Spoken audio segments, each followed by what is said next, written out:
الحمد لله نحمده ونستعينه ونستغفره ونؤمن به ونتوكل عليه ونعوذ بالله من شرور أنفسنا ومن سيئات أعمالنا من يهده الله فلا مضل له ومن يضلله فلا هادي له ونشهد أن لا إله إلا الله وحده لا شريك له ونشهد أن سيدنا ومولانا محمدا عبده ورسوله أما بعد أعوذ بالله من الشيطان الرجيم بسم الله الرحمن الرحيم يا أيها الذين آمنوا عليكم أنفسكم لا يضركم من ضل إذا اهتديتم وقال النبي صلى الله تعالى عليه وسلم إذا رأيت شحا مطاعا وهوى مطبع وإعجاب كل ذي رأي برأيه فعليك نفسك أو كما قال صلی اللہ تعالی علیہ وسلم صدق رسول اللہ صلی اللہ علیہ وسلم۔ بزرگان محترم، معزز بھائیو، دوستو عزیزو، نبی علیہ السلام خاتم النبیین بن کر کے تشریف لائے۔ آپ کی نبوت زمانے کے اعتبار سے بھی عام ہے اور زمین کے اعتبار سے بھی عام ہے۔ اگلے نبیوں کا حال یہ تھا کہ وہ کسی شہر، کسی بستی، کسی علاقے اور کسی مخصوص جگہ کے لیے ان کو نبی بنا کر بھیجا گیا تھا۔ جناب حضرت موسیٰ علیہ السلام کو خاص طور پر اہل مصر کے لیے نبی بنا کر بھیجا گیا۔ حضرت عیسیٰ علیہ السلام کو ایک مخصوص جگہ کے لیے نبی بنا کر کے بھیجا گیا اور مخصوص قوم کے لیے نبی بنا کر کے بھیجا گیا جن کو بنی اسرائیل کہا جاتا ہے۔ موسیٰ علیہ السلام جن کی طرف تشریف لائے، جن میں تشریف لائے وہ بھی بنی اسرائیل، اور عیسیٰ علیہ السلام جس قوم میں تشریف لائے اور جس کے لیے آئے وہ بھی بنی اسرائیل۔ حضرت شعیب علیہ السلام کو ایک خاص علاقہ تھا مدین، ان کی طرف نبی بنا کر کے بھیجا گیا۔ حضرت لوط علیہ السلام کو ایک خاص بستی تھی سدوم، جو عراق میں آئی، آج بھی ہے یہ بستی، ان کی طرف نبی بنا کر کے بھیجا گیا۔ حضرت صالح علیہ السلام کو ایک مخصوص جگہ جس کو مدائن صالح کہا جاتا ہے، جو مدینہ المنورہ سے 500 کلومیٹر پر ہے، خیبر سے پہلے ان کی طرف نبی بنا کر بھیجا گیا۔ تو اگلے انبیاء کرام علیہ السلام، حضرت نوح علیہ السلام کو اس وقت اس زمین پر جتنی قوم تھی ان کے لیے نبی بنا کر بھیجا گیا۔ تو یہ تو عام تھا زمین کے اعتبار سے نوح علیہ السلام کی نبوت کہ زمین پر جتنی قوم تھی ان کے لیے، لیکن زمانے کے اعتبار سے وہ بھی خاص تھے۔ بس اسی وقت ان کو نبی بنا کر کے بھیجے گئے تھے، بعد میں ان کے بعد جو نبی آئے تو ان کی نبوت منسوخ ہو گئی۔ تو بہرحال انبیاء کرام علیہ الصلاۃ والتسلیم کو اپنے اپنے مخصوص علاقوں کی طرف نبی بنا کر کے بھیجے گئے، لیکن جناب نبی کریم صلی اللہ تعالی علیہ وسلم زمانے کے اعتبار سے بھی، وہ ماضی ہو، حال ہو، مستقبل ہو، قیامت تک کا جتنا زمانہ ہے حضور پاک صلی اللہ علیہ وسلم کی نبوت چلنے والی ہے۔ پہلے بھی آپ ہی کی نبوت چلی آپ کی تشریف آوری کے بعد، حال میں بھی آپ ہی کی نبوت اور آئندہ بھی آپ ہی کی نبوت قیامت تک چلے گی۔ زمین کے اعتبار سے بھی آپ کی نبوت عام ہے، چاہے وہ مکہ ہو یا مدینہ ہو، حجاز ہو یا حجاز سے باہر ہو، وہ انڈیا ہو یا امریکہ ہو یا نارتھ امریکہ ہو یا ساؤتھ امریکہ ہو یا برطانیہ ہو یا یوروپ ہو یا دنیا کا آخری کونا فضی ہو یا اس کے علاوہ بھی کوئی جگہ جس کا ہم کو پتہ نہیں، اگر نبوت چلے گی تو نبی کریم صلی اللہ علیہ وسلم کی نبوت ہوگی۔ وہاں بھی جو ایمان لائے گا اس کو یہی پڑھنا پڑے گا کہ لا الہ الا اللہ محمد الرسول اللہ، اللہ کے علاوہ معبود نہیں کوئی، اور محمد الرسول اللہ صلی اللہ علیہ وسلم کی رسالت پر میں ایمان رکھتا ہوں کہ اللہ نے آپ کو نبی بنا کر کے بھیجا ہے۔ یہ ہے عقیدہ ہمارا، کیا اللہ نے آپ کو نبی بنا کر بھیجا اور خاتم النبیین بنا کر کے بھیجا ہے۔ تو زمانے کے اعتبار سے بھی آپ کی نبوت یہ قیامت تک ہے، اور زمین کے اعتبار سے بھی آپ کی نبوت ساری دنیا میں ہے۔ قوم کے اعتبار سے بھی آپ کی نبوت ہر قوم کے لیے، وہ عرب ہو یا عجم ہو، وہ کالے ہو یا گورے ہو، وہ دنیا کے جس کونے میں لوگ رہتے ہو، سب کو ایمان لانا ہے نبی کریم صلی اللہ علیہ وسلم پر۔ آپ صرف عربوں کے لیے نبی بن کر کے نہیں آئے تھے، آپ صرف صحابہ کے لیے نبی بن کر کے نہیں آئے تھے، آپ مخصوص زمانے کے لیے نبی بن کر کے نہیں آئے تھے، آپ ہر قوم کے لیے، ہر زمانے کے لیے، ہر زمین کے لیے آقا صلی اللہ علیہ وسلم نبی بن کر کے آئے۔ آپ کو اپنی امت کی انتہائی فکر تھی۔ فکر کا حال یہ تھا کہ روایتوں میں ہے دائم الفکر متواصل الاحزان۔ دائم الفکر، حضرت دوام فکر میں رہتے تھے، ہر وقت فکر اور ٹینشن آپ کو رہتا تھا۔ وہ متواصل الاحزان، اور مسلسل غموں میں آپ ڈوبے رہتے تھے، ہر وقت آپ غموں میں ڈوبے رہتے تھے۔ ظاہر سی بات ہے کہ یہ روایت یہ بتا رہی ہے کہ آپ ہر وقت فکر میں، ٹینشن میں، سوچ میں رہتے تھے، اور ہر وقت غم کا بادل آپ پر چھایا رہتا تھا۔ اسی لیے تو آپ یہ فرماتے ہیں کہ جو میں جانتا ہوں اگر تم لوگ جان لو تو تمہارا ہنسنا بند ہو جائے گا۔ اللہ کے نبی فرماتے ہیں کہ یہ جو ہا ہا ہو جو دنیا میں چل رہا ہے نا، اگر میں جو جان رہا ہوں تم جان لو۔ آپ کیا جانتے تھے؟ آپ احوال جانتے تھے، آپ آخرت کے احوال، آپ آئندہ آنے والی باتوں کو جانتے تھے، آپ اس دنیا کے بعد کے عالم برزخ کے حالات جانتے تھے، آپ مقام خداوند قدوس کو جانتے تھے۔ فرمایا جو میں جانتا ہوں اگر تم لوگ جان لو اور تم پر اگر کھل جائیں تو تمہارا ہنسنا کم اور رونا زیادہ ہو جائے گا۔ تو حضرت جو ہے دائم الفکر متواصل الاحزان، فکر کا حال کیا تھا آپ کا؟ آپ انداز لگائیں کہ اللہ جل شانہ کو آپ پر رحم آیا، آپ کے فکر، آپ کے غموں کی وجہ سے، آپ کے جو ہے سوچ کی وجہ سے، آپ کے ٹینشن کی وجہ سے اللہ کو آپ پر رحم آ گیا۔ اور قرآن میں اللہ نے آپ کو یہ کہا لَعَلَّكَ بَاخِعٌ نَفْسَكَ أَلَّا يَكُونُوا مُؤْمِنِينَ۔ پیغمبر مجھے تو ایسا لگتا ہے کہ آپ ان کے پیچھے اپنی جان کھو بیٹھو گے اگر یہ ایمان نہیں لائیں گے۔ آپ لَعَلَّكَ بَاخِعٌ نَفْسَكَ، اگر اس کا ڈھیر اردو میں ترجمہ کروں، آپ کو اٹیک آ جائے گا اگر یہ ایمان نہیں لائیں گے۔ آپ انداز لگائیں کہ حضرت کو اور یہ کون کہہ رہا ہے؟ وہ ذات کہہ رہی ہے جس نے محمد الرسول اللہ صلی اللہ علیہ وسلم کو بنایا ہے، جس نے آپ کو نبی بنایا، انسان بنایا، جس نے آپ کو بنایا ہے، آپ کو پیدا کیا، وہ اللہ کہہ رہا ہے کہ محمد مجھے تو ایسا لگتا ہے کہ آپ اپنی جان دے بیٹھو گے ان لوگوں کے پیچھے۔ لَعَلَّكَ بَاخِعٌ نَفْسَكَ أَلَّا يَكُونُوا مُؤْمِنِينَ، اگر یہ ایمان نہیں لاتے ہیں تو متواصل الاحزان۔ اب ظاہر سی بات ہے کہ آپ کو کیا فکر تھی؟ کیا پیسوں کی فکر تھی آپ کو کہ پیسے بنا لے؟ کس کی فکر تھی آپ؟ پیسوں کے بات میں تو آپ خود یہ فرماتے ہیں کہ اگر اللہ میرے لیے احد پہاڑ کو سونا بنا دے، اللہ میرے لیے احد پہاڑ کو سونا بنا دے، 3 دن نہیں گزریں گے کہ پورا پہاڑ میں تقسیم کر دوں گا، سوائے 1 دینار۔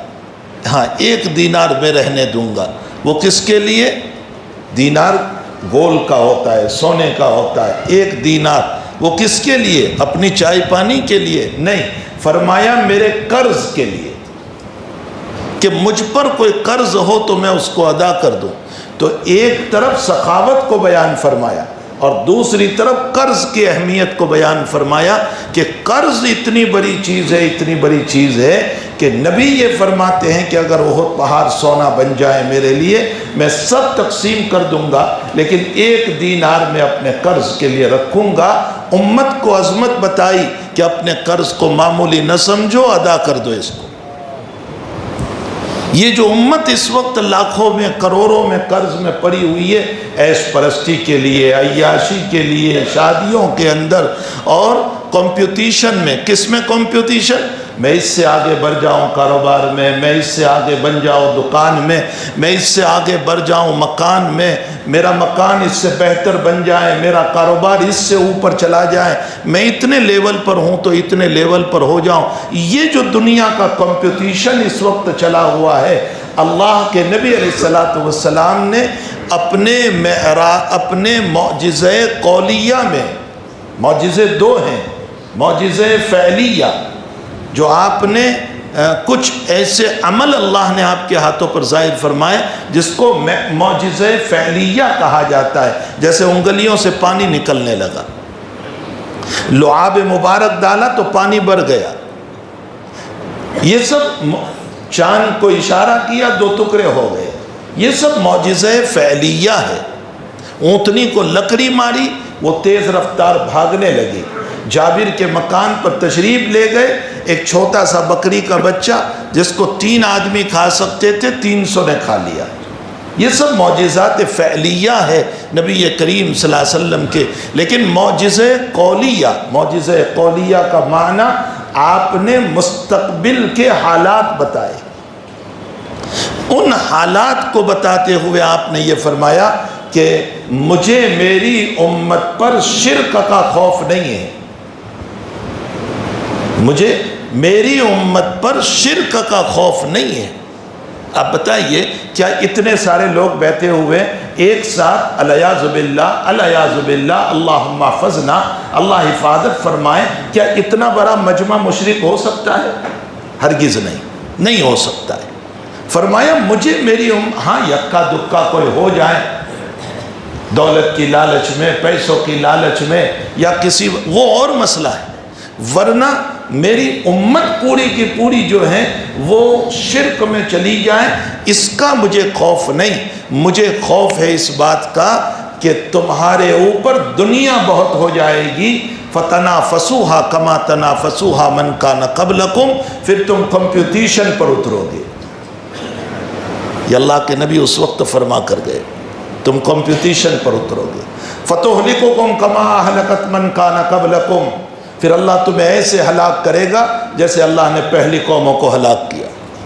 پھر بخت نصر ان پر مسلط ہوا، پھر بیت المقدس کے اینٹ سے اینٹ بجا دی، پھر ان کے گھروں کو ویران کیا. پھر تیتوس مسلط ہوا اور تیتوس نے پھر بیت المقدس کو توڑا اور ان کے گھروں میں گھس کر کے ان کو قتل کیا. کس کو قتل کیا؟ ان بنی اسرائیل کو جو کون تھے؟ میں اور آپ نہیں ہیں، وہ تھے. کون تھے؟ نبی کی اولاد تھے، ابراہیم کی اولاد تھی، اسحاق کی اولاد تھی، یعقوب کی اولاد تھی، ان کی اولادیں تھی وہ. لیکن جب کمپٹیشن پر اترے، مقابلے پر اترے، اسپردھا پر اترے، دنیا میں ایک دوسرے کے مقابلے میں دنیا کے اعتبار سے جب آگے بڑھنے لگے اور دوسرے کو گرانے کی تدبیریں کرنے لگے، اللہ کہتا ہے میں نے ان کو ہلاک کیا. فرمایا اسی طرح اللہ کے نبی علیہ السلام فرماتے ہیں اللہ تمہیں بھی ہلاک کرے گا. فَتُهْلِكُكُمْ كَمَا أَهْلَكَتْ مَنْ كَانَ قَبْلَكُمْ، جیسے تم سے پہلے لوگوں کو. آج کمپٹیشن کا مارکیٹ کھلا ہوا ہے. دیکھ لیجئے، میرا گھر اس سے اچھا ہو، میرا فرنیچر اس سے اچھا ہو، اس نے چائنا سے منگوایا میں ترکی سے منگواؤں، اس نے فلاں جگہ سے منگوایا میں فلاں جگہ سے منگواؤں، اس کی مسجد 2 کروڑ کی میں 4 کروڑ کی بناؤں گا، اس کا یہ کام اتنے کا ہے میں اس سے اعلیٰ بناؤں گا، اس کی 2 دکان ہے میری 4 کروں گا. ایک کمپٹیشن چل پڑا ہے. یہ کمپٹیشن دنیا کے اعتبار سے ہے. حالانکہ اللہ کے نبی علیہ السلام نے فرمایا تم جتنے بڑے مالداروں کو دیکھو گے، بخاری شریف کی روایت ہے، تم جتنے اپنے سے بڑے مالداروں کو دیکھو گے شکر کی توفیق ختم ہو جائے گی. اس لیے کہ ہر وقت یہی ٹینشن رہے گا اس کے گھر کا فرنیچر میں کب بساؤں، اس کے گھر میں جو چیزیں میں کب لے آؤں، اس کا گھر اتنا اعلیٰ ہے میں کب بناؤں. ہر وقت اسی فکر میں رہیں گے. عبداللہ ابن مبارک رحمۃ اللہ علیہ فرماتے ہیں کہ جب تک میں مالداروں کے ساتھ بیٹھتا رہا، فرماتے ہیں مجھے کبھی شکر کی توفیق نہیں ہوئی۔ وہ بعد میں بڑے محدث بنے ہیں، لیکن پہلے وہ بیپاری تھے۔ امام ابو حنیفہ کے شاگرد رشید ہے، اجل تلامذہ میں سے، بلکہ ان کے باپ میں اکابر کی رائے یہ ہے کہ اللہ تعالیٰ نے اخیر میں ان کو مجتہد مطلق بنایا، ایک بہت بڑا مقام تھا ان کو۔ وہ یہ فرماتے ہیں کہ جب تک میں مالداروں کے ساتھ بیٹھتا رہا مجھے شکر کی توفیق نہیں ہوئی، دل میں یہی لالچ، اس کے برابر کب بن جاؤں، اس کے برابر کب بن جاؤں، اس کے گھر جیسا کب بنا لوں، اس کے کاروبار جیسا کیسے بنا لوں، ہر وقت مجھے یہ ٹینشن رہا۔ اور فرمایا جب سے میں نے غریبوں کے ساتھ بیٹھنا شروع کیا، اللہ نے مجھے شکر کی دولت سے مالا مال کر دیا۔ کیا شکر کیا؟ اے اللہ تو نے مجھے 2 بیت کا مکان دیا ہے، تیرا فضل و کرم ہے۔ یہ ایک مثال دیتا ہوں میں، اے اللہ اس کے پاس تو ایک ہی بیت ہے، اے اللہ تو نے مجھ کو 1 روم کا مکان دیا، شکر ہے تیرا، یہ تو جھوپڑ پتی میں رہتا ہے۔ اے اللہ یہ جھوپڑ پتی کیا، یہ تو روڈ پہ سوتا ہے، اس کو تو سونے کے لیے چھپر بھی نہیں ہے، بلکہ اس کے پاس اوڑھنے کے لیے چادر نہیں ہے، سردی میں باہر پڑا ہوا ہے۔ فرمایا جب سے میں نے غریبوں کو اور بیٹھنا شروع کیا، اللہ نے مجھے شکر کی دولت سے، یہ حضور پاک صلی اللہ علیہ وسلم نے فرمایا ہے کہ اب دنیا کے باب میں اپنے سے نیچے والوں کو دیکھو شکر کی توفیق ہوگی، اپنے سے اوپر والوں کو دیکھو گے کبھی شکر کی توفیق نہیں ہوگی۔ ہمارے وہاں تو بہت مشہور ہے بھائی کسی کا مکان دیکھ کر اپنی جھونپڑی توڑنا نہیں چاہیے، یہ حدیث ہی کا مفہوم ہے۔ اور دین کے باب میں اپنے سے اوپر والے کو دیکھو، یہ نماز پڑھتا ہے میں کیوں نہیں پڑھتا، یہ خیرات و صدقات کرتا ہے میں کیوں نہیں کرتا، اللہ نے مجھے بھی دیا ہے، میں کیوں جمع کر کر کے رکھتا ہوں، میں کیوں سخاوت نہیں کرتا۔ اور میں نے عموماً دیکھا جو لوگ زکوٰۃ اور صدقات اور للہ کی ترغیب دیتے ہیں ان کا ہاتھ بخیلی والا ہوتا ہے خود کا۔ وہ لوگوں کو تو ترغیب دیتے ہیں خوب کہ اللہ کے راستے میں دو، اللہ کے راستے میں، ان سے پوچھا جائے جناب آپ نے کتنا دیا، آپ نے کتنا دیا؟ ترغیب تو بہت آسان ہے۔ تو میں لوگوں کو دیکھوں کہ وہ خیرات کر رہے ہیں میں کیوں نہ کروں، وہ تہجد پڑھ رہا ہے میں کیوں نہ پڑھوں، یہ 5 وقت کا پابند ہے میں کیوں نہ پڑھوں۔ تو میرے بھائیو حقیقت یہ ہے کہ اللہ کے حبیب پاک صلی اللہ علیہ وسلم نے معجزہ قولیہ میں فرمایا کہ مجھے میری امت پر شرک کا خوف نہیں ہے، یہ مشرک نہیں بنے گی، لیکن کس بات کا خوف ہے؟ فرمایا دنیا بہت ہو جائے گی، کمپٹیشن پر اتریں گے، پھر ایک دوسرے سے لڑیں گے، پھر اللہ تمہیں ہلاک کرے گا جیسے اگلی قوموں کو ہلاک کیا۔ تو اللہ کے حبیب پاک صلی اللہ تعالی علیہ وسلم کو جو قیامت تک کے نبی بن کر کے آئے، آپ کی فکریں قیامت تک کی، آپ کی فکریں صرف صحابہ کی نہیں تھی، آپ کی فکر صرف تابعین کی نہیں تھی، آپ کی فکر قیامت تک کی تھی۔ معلوم ہوتا ہے آپ کی فکروں میں ہماری بھی فکریں تھیں، جو اس وقت ہے نا ہماری بھی فکریں تھیں اور آئندہ زمانے کی بھی فکریں تھیں۔ اللہ کے حبیب پاک صلی اللہ علیہ وسلم کو ہر وقت فکر تھی، اور اسی کو فرمایا دائم الفکر متواصل الاحزان۔ اسی لیے حضور پاک صلی اللہ تعالیٰ علیہ وسلم نے بہت سارے پیشین گویا سنائی، جو اللہ تعالیٰ نے آپ کو بتایا، جو آپ کو خبریں بتائی کہ آئندہ تمہاری امت پر کیا ہونے والا ہے، کیا کیا مسائل آنے والے ہیں، اس کو آپ نے بہت تفصیل سے، حتیٰ کہ محدثین نے حدیث کی کتابوں میں اس کا مستقلاً چیپٹر اور کتاب قائم فرمائی، جس کو کتاب الفتن کہا جاتا ہے۔ فتن فتنہ کی جمع ہے، بہووچن ہے، فتنے کا بہووچن ہے فتن۔ فتن کا ڈکشنری کا ترجمہ ہوتا ہے سونے کو آگ پر تپانا، گول کو آگ پر تپانا۔ تاکہ گول الگ ہو جائیں اور ملاوٹ الگ ہو جائے۔ معلوم ہوتا ہے کہ فتنے کا مطلب ہوتا ہے آزمائش، امتحان، اور پھر اسی کے ساتھ ساتھ فتنے کا مطلب ہوتا ہے معاصی، گناہ۔ اس کو بھی فتنہ کہا گیا، روایتوں میں اس کو بھی فتنہ کہا گیا، اس لیے کہ دنیا یہ امتحان کی جگہ ہے۔ کون اللہ کو مانتا ہے، کون نہیں مانتا، کون اطاعت، کون نافرمان۔ تو معاصی بھی فتنہ ہے، حتیٰ کہ حق کو باطل سمجھنا اور باطل کو حق سمجھنا، اللہ کے نبی فرماتے ہیں یہ بھی فتنہ ہے، اس کو بھی فتنہ کہا گیا۔ حتیٰ کہ اللہ کے حبیب پاک صلی اللہ تعالیٰ علیہ وسلم نے فرمایا کہ حق کا انکار کرنا اور غیر دلیل کو شریعت کے لیے دلیل بنانا یہ بھی فتنہ ہے۔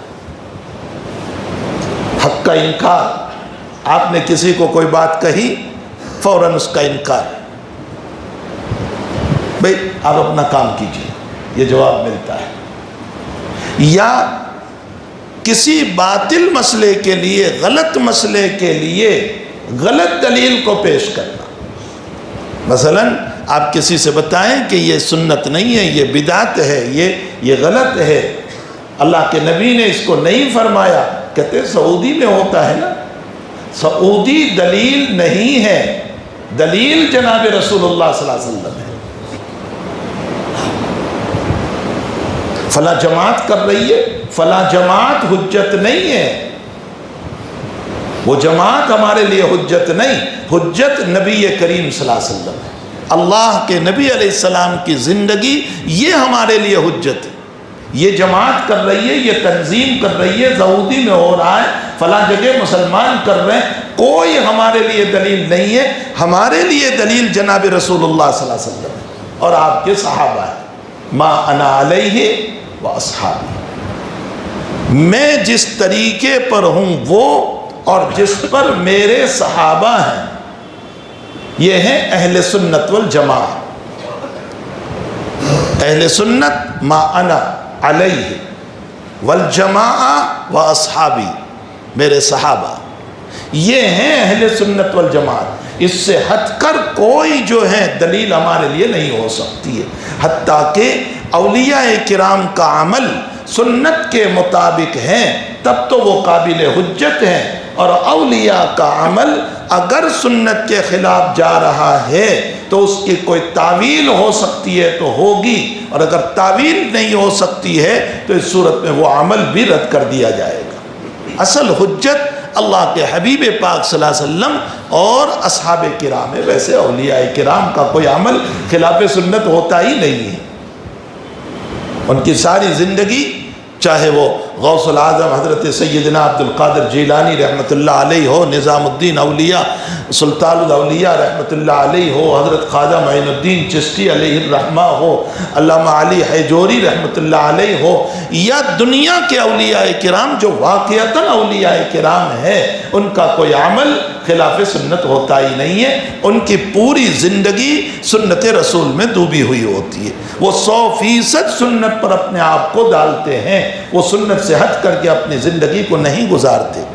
بہرحال میں یہ کہہ رہا ہوں یہ سب فتنے ہیں، اسی لیے حضور پاک صلی اللہ علیہ وسلم فرماتے ہیں خیر القرون قرنی ثم الذین یلونہم ثم الذین یلونہم، بہترین زمانہ میرا زمانہ، حضرت فرماتے ہیں بہترین میرا زمانہ، اس کے بعد جو زمانہ ہے تابعین کا، اس کے بعد جو زمانہ ہے تبع تابعین کا، یہاں تک بہترین زمانہ۔ اس کے بعد حضور فرماتے ہیں وہ دور شروع ہوگا جس میں جھوٹے گواہ کھڑے ہوں گے، اور حضرت آگے فرماتے ہیں کہ بلا طلب کے گواہی دیں گے،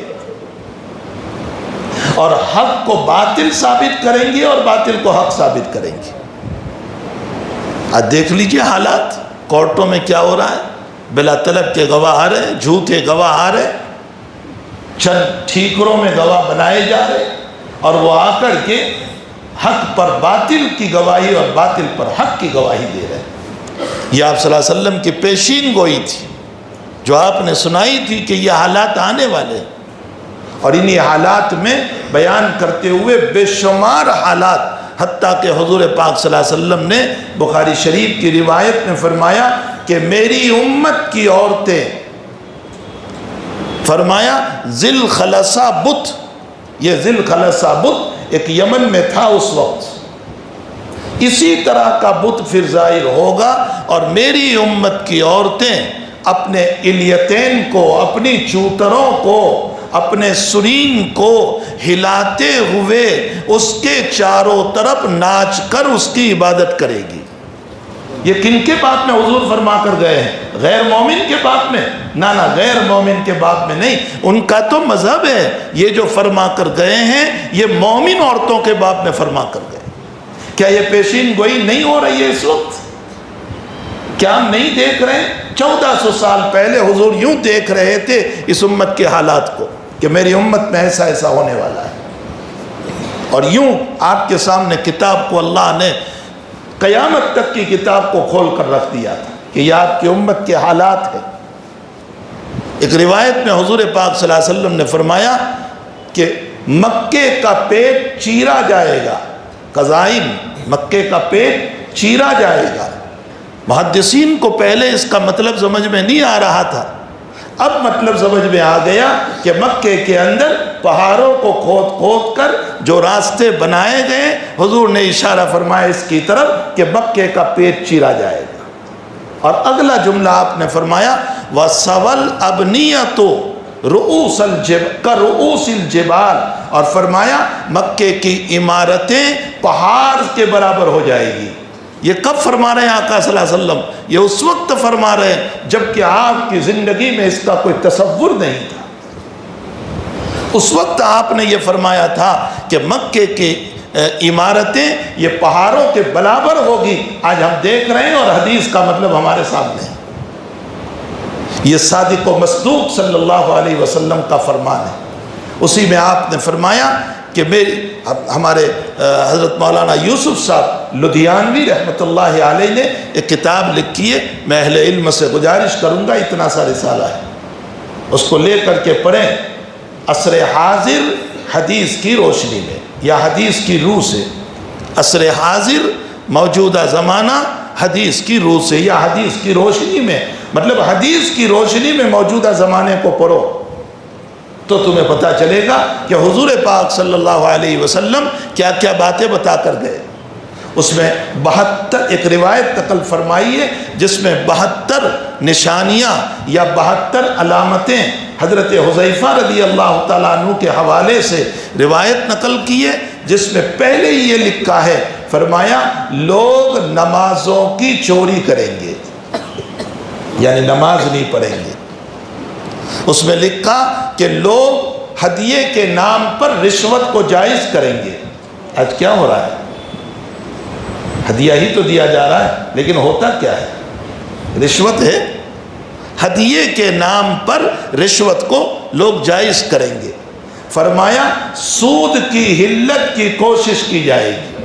یہ وہ زمانہ ہے کہ جس میں سود کی حلت کی کوشش کی جا رہی ہے۔ فرمایا شراب کا نام بدل کر حلال کے فتوے دیے جائیں گے۔ فرمایا امانت دار کو خائن ثابت کریں گے اور خیانت کرنے والے کو امین ثابت کریں گے۔ یہ حضور پاک صلی اللہ علیہ وسلم کا فرمان ہے کہ جو امانت دار ہے اس کو خائن ثابت کریں گے، اور جو خیانت کر رہا ہے اس کو امانت دار ثابت کریں گے۔ فرمایا آقا صلی اللہ علیہ وسلم نے کہ مارنے والے کو پتہ نہیں ہوگا کہ میں نے کیوں مارا، اور مرنے والے کو پتہ نہیں ہوگا کہ مجھے کیوں مارا گیا۔ آپ دیکھ لیجئے، ایک آدمی نے آ کر کسی کو شوٹ کر دیا، آپ اس سے پوچھو کیوں مارا تو نے اس کو؟ مجھے نہیں پتا، فلاں صاحب نے کہا تھا۔ اگر اس مرنے والے کو زندہ کر کے پوچھا جائے کہ تجھے کیوں مارا گیا، وہ کہے گا مجھے کچھ پتہ نہیں کہ کیوں مارا گیا۔ قریباً 72 نشانیاں اسی میں ہیں کہ نبی کریم صلی اللہ علیہ وسلم نے فرمایا عورتیں اونٹوں کے کوہان کی طرح اپنے بالوں کو بنائے گی، اونٹ کا کوہان جو ہوتا ہے نا، آپ نے ابھرا ہوا حصہ دیکھا ہوگا گردن کے پیچھے، فرمایا اس طرح۔ اس کا مطلب بھی محدثین کو سمجھ میں نہیں آ رہا تھا، لیکن اب سمجھ میں آ گیا کہ اونٹ کے کوہان کی طرح بال بنانے کا کیا مطلب ہے، کہ وہ اوپر یوں بال باندھ کر کے رکھے گی جس کی وجہ سے لوگوں کو اپنی طرف کھینچے گی۔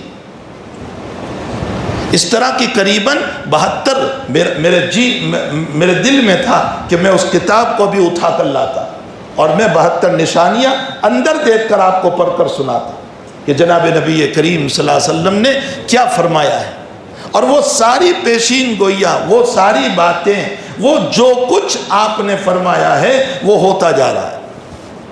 یہ سارے فتنے ہی فتنے، فتنے ہی فتنے جا رہے۔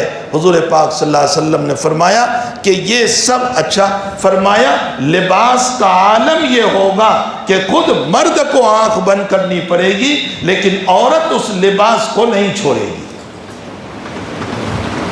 یعنی بے حیائی کا لباس کہ ہمیں اپنی نظر نیچی کرنی پڑے گی لیکن وہ اس کو بے حیائی نہیں سمجھے گی۔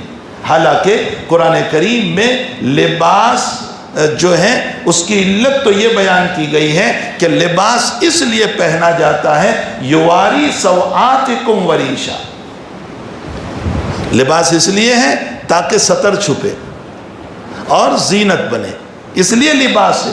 لیکن ایسا لباس پہن رہی ہے جس سے ستر کھل رہا ہے، سوآتکم نہیں ہو رہا ہے، ستر نہیں چھپ رہا ہے بلکہ ستر کھل رہا ہے، اس لیے کہ عورت کا بدن بال سے لے کر پاؤں تک سوائے 3 عضووں کے، یہ اتنا سا ہاتھ پہنچوں تک کا اور یہ اتنا سا چہرہ اور نیچے پاؤں، وہ جو ہم ٹخنوں تک جو دھوتے ہیں وضو میں، اتنا سا کھولنے کی اجازت دی ہے، اس سے زیادہ اجازت نہیں دی۔ لیکن چہرے کے باب میں فقہا نے لکھا کہ چونکہ یہ بھی موضع فتنہ ہے اس لیے نقاب سے اس کو بند کیا جائے تو اولا ہے، بہتر ہے۔ اور بدن کتنا کھلا ہوا ہے، جس کو ستر قرار دیا گیا وہ سارا حصہ کھلا ہوا ہے۔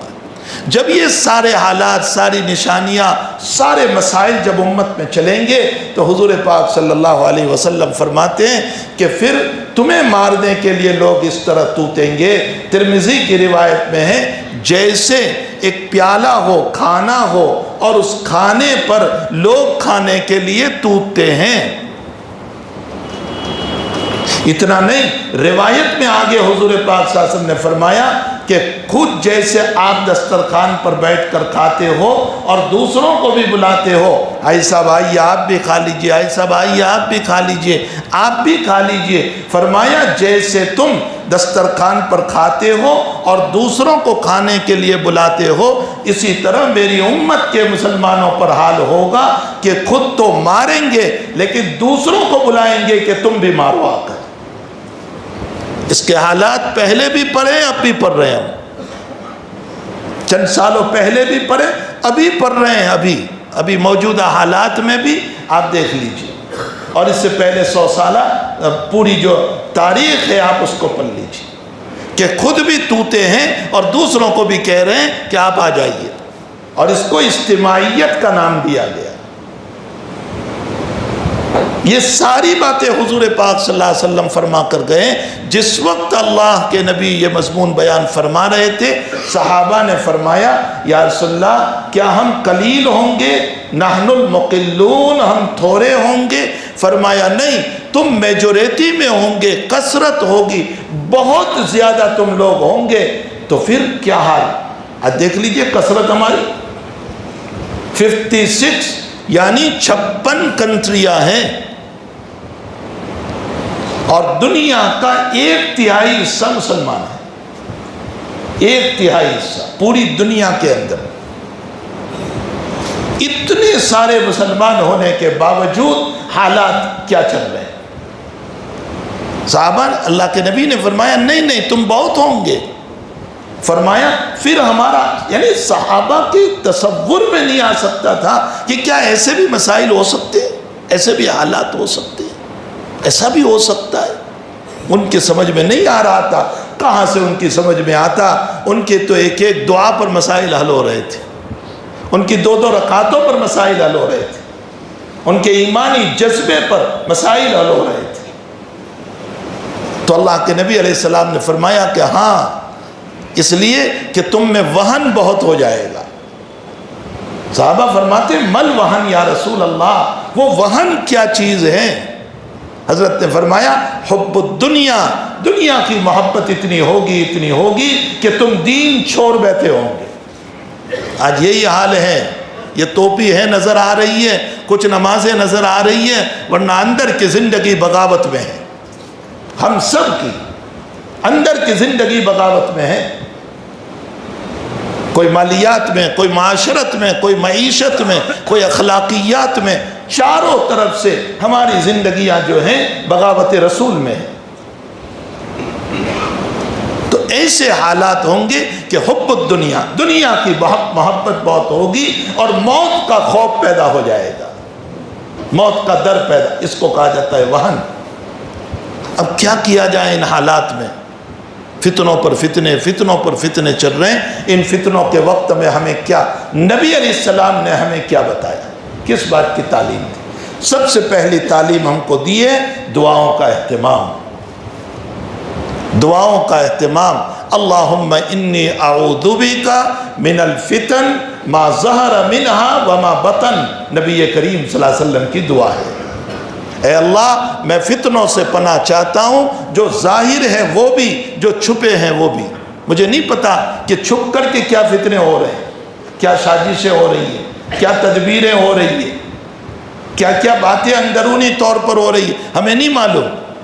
اللہم انی اعوذ بک من الفتن ما ظہر منہا وما بطن، نبی علیہ السلام نے اللہم انی اعوذ بک من جہد البلاء ودرک الشقاء وسوء القضاء وشماتۃ الاعداء، یہ نبی علیہ السلام کی دعا ہے۔ اللہم انی اعوذ بک من جہد البلاء، اللہ مصیبتوں سے میں پناہ چاہتا ہوں، ودرک الشقاء، اے اللہ بری تقدیر سے میں پناہ چاہتا ہوں۔ اسی لیے ہمیں اللہ سے دعا کرنی چاہیے کہ اللہ اگر میرے حق میں بری تقدیر ہو تو تو نے ہی تقدیر لکھی ہے، میری بری تقدیر کو اچھی تقدیر سے بدل دے، جس نے لکھا ہے وہ بدلنے پر قادر ہے۔ اے اللہ میری بری تقدیر کو اچھی تقدیر سے بدل دے۔ وسوء القضاء وشماتۃ الاعداء، اے اللہ دشمنوں کی نحوستوں سے اور ان کی سازشوں سے اے اللہ مجھے پناہ عطا فرما۔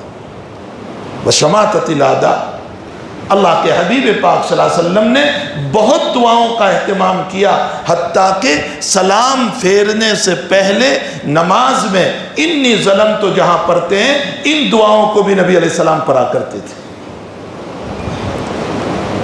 مسلم ابو داؤد شریف میں جہاں کتاب الصلاۃ ختم ہوتی ہے، اس کے بعد فوراً کتاب الزکوٰۃ شروع ہو جاتی ہے۔ آخری حدیث، ایک صحابی رضی اللہ تعالیٰ عنہ نے اپنی زب و حالی، اپنی غریبی، اپنے حالات، اپنی پریشانیاں اللہ کے حبیب سے بیان فرمائی، اس لیے نہیں کہ کوئی اللہ سے شکوہ شکایت تھی، اس لیے نہیں، اس لیے تاکہ اللہ کے نبی کی کوئی دعا مل جائے۔ تو نبی علیہ السلام نے ان کو ایک دعا سکھائی، اللہم انی اعوذ بک من الہم والحزن واعوذ بک من البخل والکسل واعوذ بک من غلبۃ الدین وقہر الرجال۔ ایک دو لفظ آگے پیچھے، اے اللہ انی اعوذ بک من الہم والحزن، اے اللہ میں ہموم اور غموم سے پناہ چاہتا ہوں، میں بخیلی اور جو ہے سستی اور کاہلی سے پناہ چاہتا ہوں، وغلبۃ الدین وقہر الرجال، اے اللہ قرض کے بوجھ سے پناہ چاہتا ہوں اور دشمنوں کی دشمنی سے پناہ چاہتا ہوں، وقہر الرجال، قہر الرجال سے پناہ چاہتا ہوں۔ قہر الرجال، قہر کا معنی لوگ ہم پر حالات ڈالتے ہیں، رجال آدمی، آدمیوں کے حالات سے، دشمنوں کی دشمنی سے اللہ میں پناہ چاہتا ہوں۔ اللہ کے حبیب پاک صلی اللہ علیہ وسلم نے ان صحابی کو فرمایا اگر اس دعا کا اہتمام کرو گے اللہ تمہارے سارے غموم اور غموم کو ختم کرے گا اور مالی فراوانی عطا فرما دے گا۔ کتاب الصلاۃ، علماء سے آپ اس دعا کو یاد کر لیں، کتاب الصلاۃ کی آخری حدیث، اس کے بعد کتاب الزکوٰۃ شروع ہو جاتا ہے۔ میرے بھائیوں، سب سے پہلا اہتمام موجودہ دور میں جو حالات چل رہے ہیں، ان حالات میں اللہ کے دین کے پابند بنو، نمازوں کے چور نہ بنو، نمازوں کی پابندیاں کرو، خلوص کے ساتھ اللہ کے سامنے کھڑے رہو، مرغے کی تھوم کی طرح نمازیں نہ پڑھو کہ جلدی جلدی نماز پڑھ کے اپنے کاروبار میں نہ نکل جاؤ، جی جما کر نماز پڑھو اور نماز کے بعد اللہ سے دعائیں کرو۔ دوسرا، حلال کھانے کا اہتمام کرو، رزق حلال کا اہتمام۔ تیسرا، نبی علیہ السلام فرماتے ہیں جماعت المسلمین کو لازم پکڑو، مسلمانوں کی جماعت کو لازم پکڑو، اس لیے کہ بکری اکیلی ہوتی ہے شیر حملہ کر دیتا ہے، مسلمانوں کی جماعت کو ساتھ رہو۔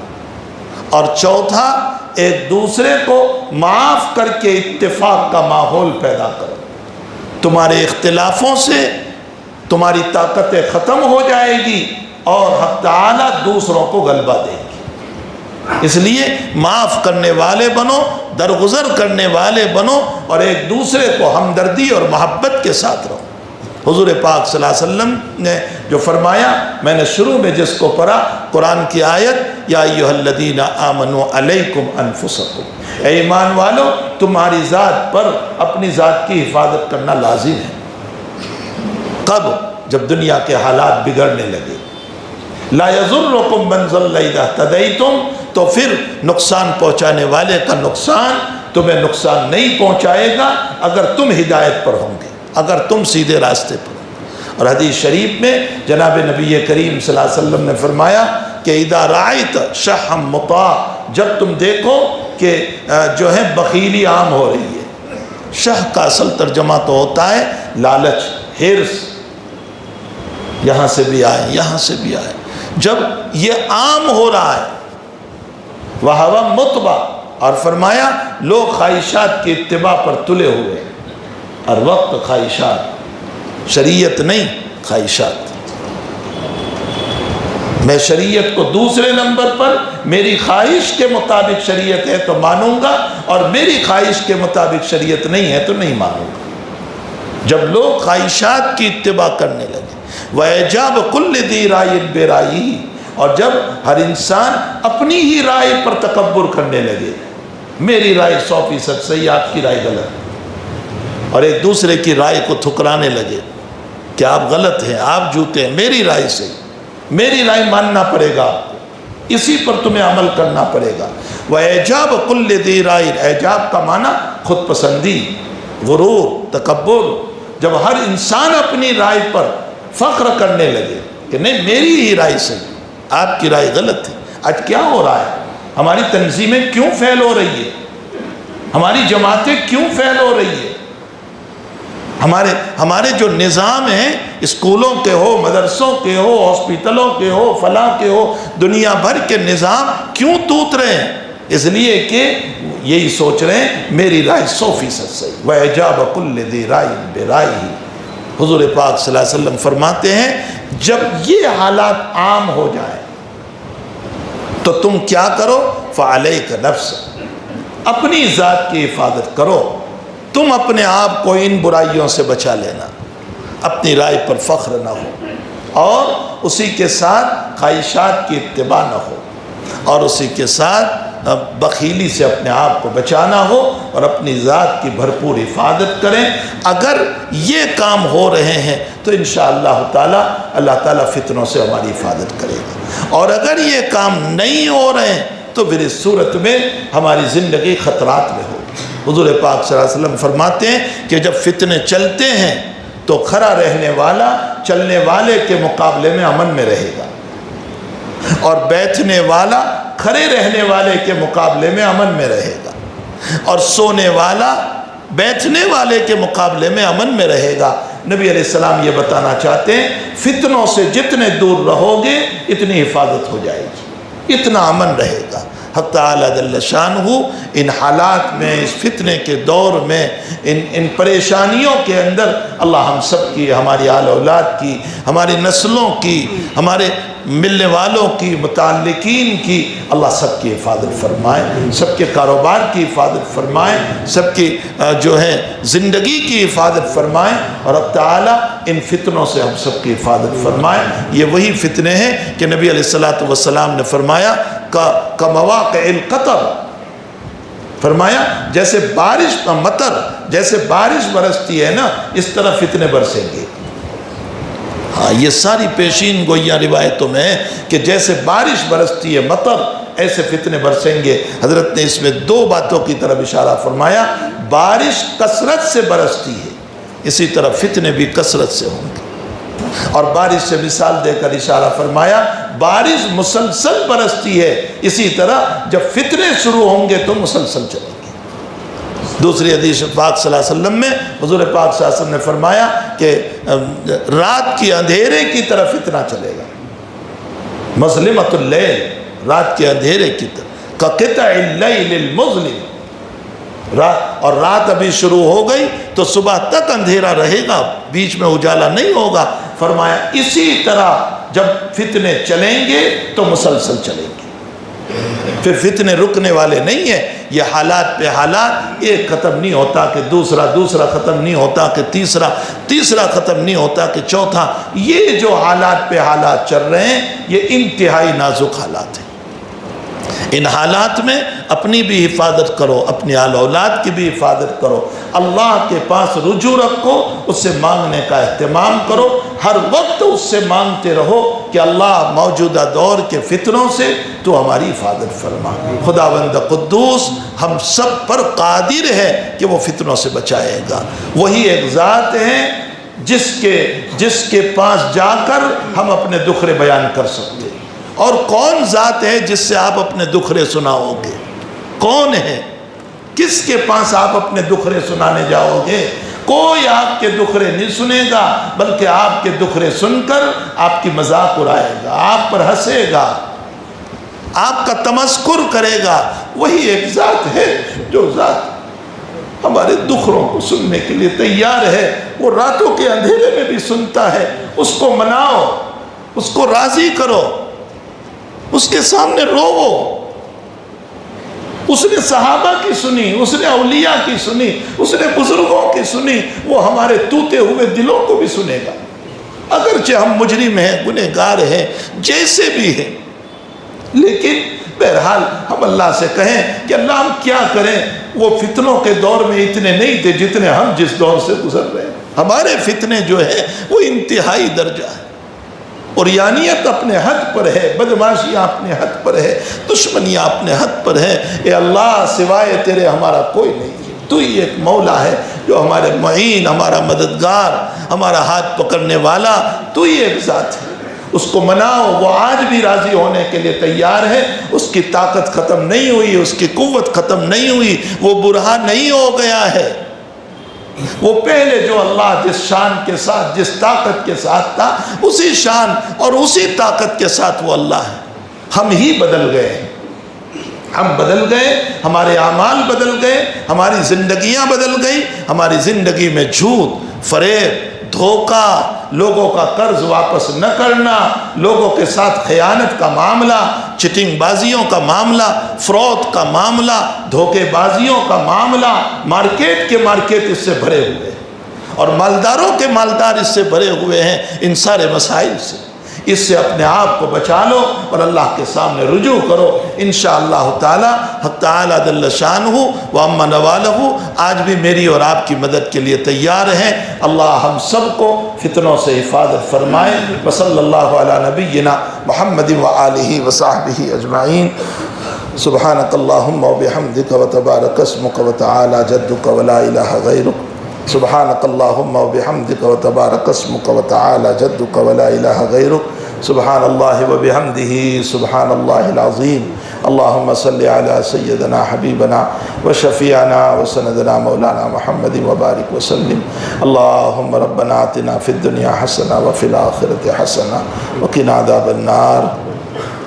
اللہ ہمیں معاف فرما دے، ہم جیسے بھی ہیں تیرے بندے ہیں۔